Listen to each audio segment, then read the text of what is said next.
চাঁদপুর ২ আসনের নবনির্বাচিত সংসদ সদস্য ও বাংলাদেশ জাতীয়তাবাদী দলের জাতীয় নির্বাহী কমিটির সদস্য আলহাজ ডক্টর মোহাম্মদ জালাল উদ্দিনকে গণসংবর্ধনা দেওয়া হয়েছে।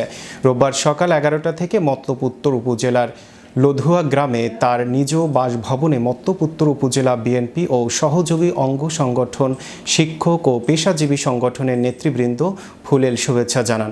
গণসংবর্ধনা শেষে বক্তব্যে নবনির্বাচিত সাংসদ বলেন, মতলববাসীর প্রতি তিনি চিরকৃতজ্ঞ।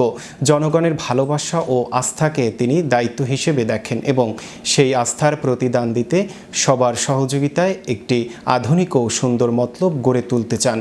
তিনি আরও বলেন, নির্বাচনের আগে তিনি মতলববাসীর কাছে যে ইশতেহার ঘোষণা করেছিলেন সেটি বাস্তবায়ন করাই তার প্রধান লক্ষ্য। উন্নয়ন, শিক্ষা, স্বাস্থ্যসেবা ও অবকাঠামো খাতে দৃশ্যমান পরিবর্তন আনতে তিনি কাজ করবেন বলে জানান।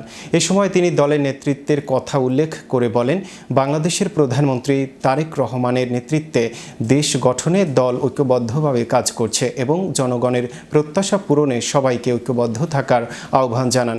এ সময় উপস্থিত ছিলেন জেলা বিএনপির সদস্য আলমগীর সরকার, মতলব উত্তর উপজেলা বিএনপির ভারপ্রাপ্ত সভাপতি বশির আহমদ খান, সাধারণ সম্পাদক নুরুল হক জিতু, ছেঙ্গারচর পৌর বিএনপির সভাপতি নান্নু মিয়া প্রধান, সাধারণ সম্পাদক জাহাঙ্গীর আলম প্রধান সহ বিভিন্ন পর্যায়ের নেতাকর্মীরা উপস্থিত ছিলেন।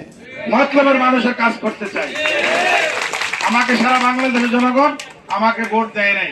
আমার দলের নেতা আমাকে ম্যান্ডেট দিয়েছেন চাঁদপুর ২ আসনে।